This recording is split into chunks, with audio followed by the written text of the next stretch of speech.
Hello, welcome to another installment of Comparative Reasoning. I'm your host, Sidra Kennedy, and I want to say that sometimes the truth is so downright scary that people don't want to deal with it. They can't, and I understand that. Just like for a quick example, this woman's talking about this ghost story that I heard years ago. I was watching ghost stories and stuff, and she said she was holding the rope and she was not afraid of it getting to her. She was more of afraid of what it would look like if she saw it. And when she said that, I'm like, yeah, I get it. No one ever thought a pandemic would hit. No one never did.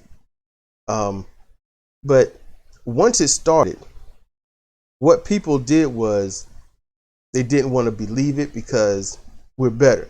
They didn't want to trust that it would do anything because, well, you don't want to give up your way of life.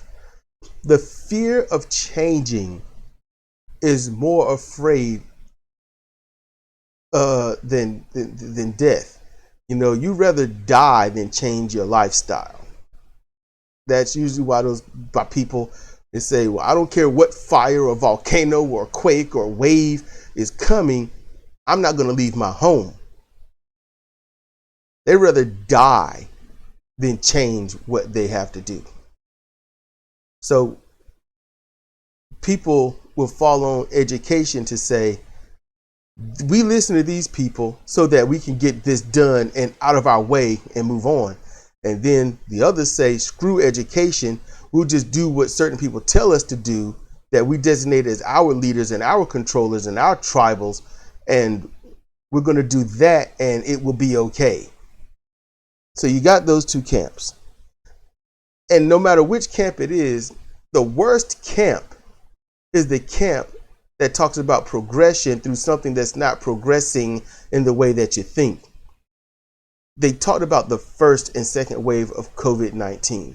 They spoke of that and they said, once you get past the first wave, then the second one. But they never explained how a second one was. And you only get the first wave is the initial, it blows up. And like a hurricane, picture a hurricane. It's in the ocean, it's huge, it's there. You see it grow. Damn, tropical storm, depression, category 1, 2, 3 hurricane. It's huge. You're like, this is scary. And then suddenly it dies down. 2, 1, tropical depression. And you're like, okay, this is nothing. Then it blows up into a 4 and then a 5. And you're like, holy crap.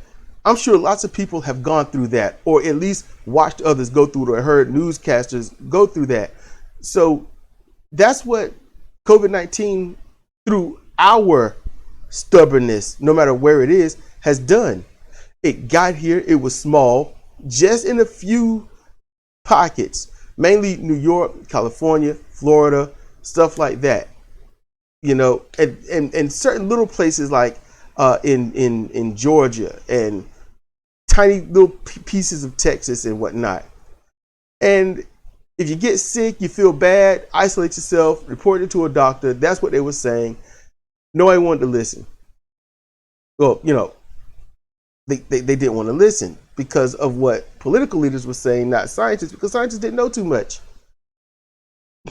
And they were just saying, look, if you get sick, just stay inside. And people didn't want to do that. They did not want to change their way of life. And when they didn't want to change their way of life, they want to go out, they want to spread it because that's the end result. You say, I didn't want to spread it, or no one wanted to spread it, but that's the end result. If you don't want to change anything, then you are expressing an interest to do something. And you don't want to, if you didn't want to spread it, then you would have done what was suggested. Everyone stayed inside when they had the flu or a cold. It's like, look, stay away from me, yada, yada, yada. They cough into their shirt, the crook of the arm, and things like that. That's what they would do. But that's not what they did. They just went out and acted normal because some of them were asymptomatic. So when they spread it, that's ultimately their desire because that's the end result. If you're not trying to stop it, then you're definitely trying to spread it. You're part of the solution or you're part of the problem. And these people were part of the problem. But they didn't want to see it that way. And people need to understand it's not about what you see or how you see it. It's about what you're doing. You know, it's about that. So what they did was they went out, had their thing, and it spread. It blew up quick, brutally. And that's the wave. That's the first wave. It's blowing up. And it got huge. Numbers going up of contagious. Numbers going up of death. And then suddenly it just levels off. It's going to just stay with this clear, slow, steady increase. And people are living their life. They're doing their thing. They're not. Social distancing is, I mean, when they said 6 feet, I said 6 feet is nothing. You know, it's nothing. And then you're going to, and I said it, that, you know, when the storms come, when the hurricanes come, when all this during the summer and then the early fall and stuff like that happens. And then they talked about winter, and winter is going to be when people want to do the little, hey, it's cold. Let's not stay in and stay warm and isolated. Let's go out into the cold and be with everybody in cloistered buildings. So that's what they did. And there was the increase was steady because no one changed that much from summer. And then you've got your holidays, you've got New Year's, you've got political rallies and functions and stuff. And people like, I just don't want to change while they haven't changed. And then you got people who are changing and doing the best that they can. But now they're caged and they're trapped and they can't go out because the people that don't want to change won't change, and they keep spreading it. And then you've got the stories of, well, I had it, so how bad is it? My grandmother had it, she survived it, so how bad is it? Well, they say it's this, so that's what I'm going to go with. Some say it's that, so I'm going to go. The wave has never ended. The hurricane has only gotten larger. It did not get more intensified, or its intensity did not increase. It just stayed and it got larger. So it was a category 5 and it just got larger. It went from being 500 miles to 1,000 to 2,000. You know, it's 2/3 the size of the United States. That's the hurricane. But are we in a second wave? The second wave is actually building. It is building to a category 6, maybe category 7. I'm going to say category 6 going on how powerful these things are. So it's gone to a category 6. That's what it's trying to do. That is our second wave of COVID-19.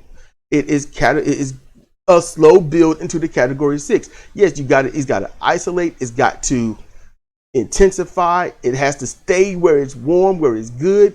It's got to mutate. And then it's like, now I've got the conditions favorable to really spread my new power.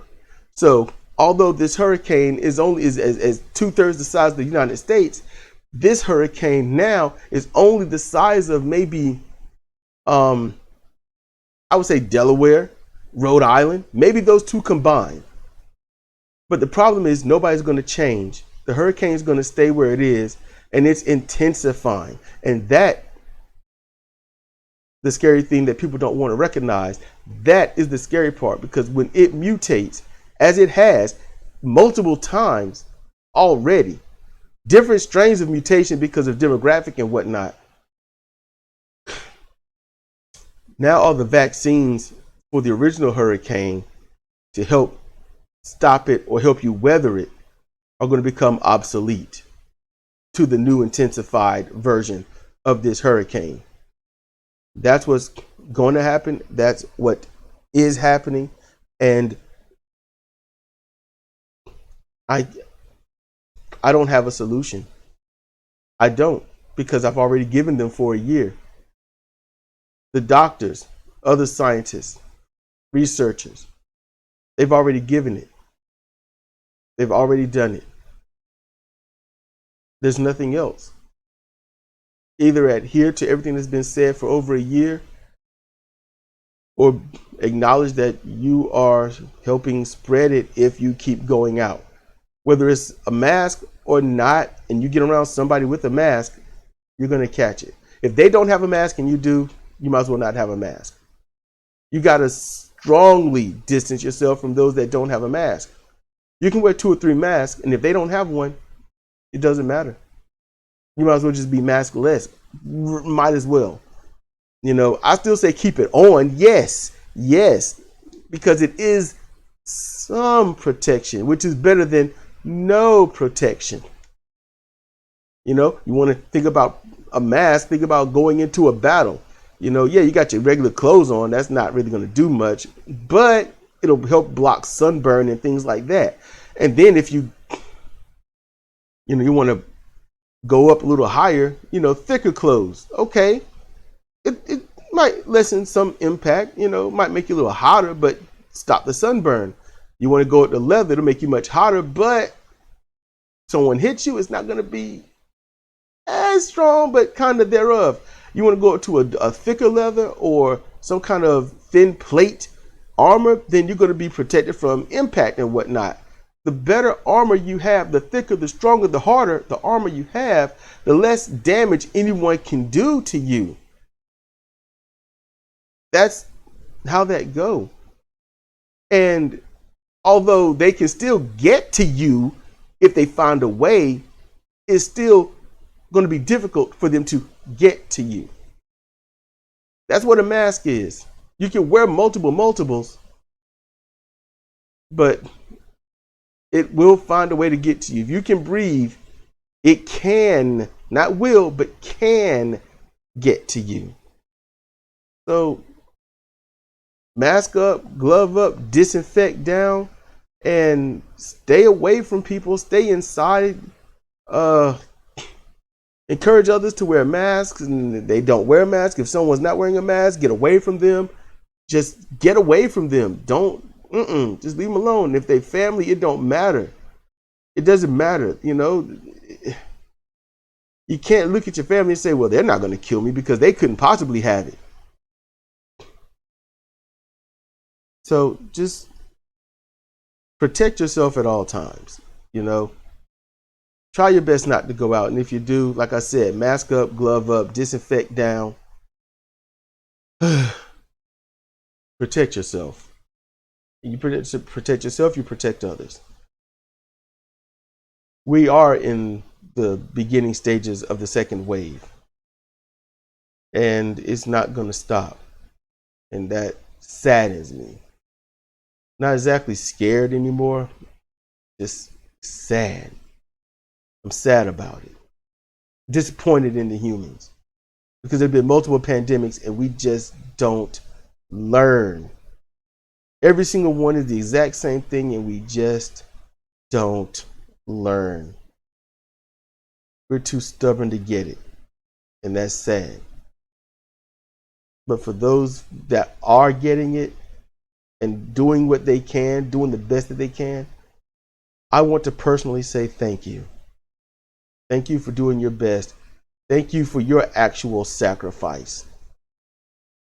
Because you're giving up a lot to stay safe and keep others safe and try to stop the spread of this deadly virus. So thank you very much. This has been Cedric Kennedy for Comparative Reasoning. Thank you for listening.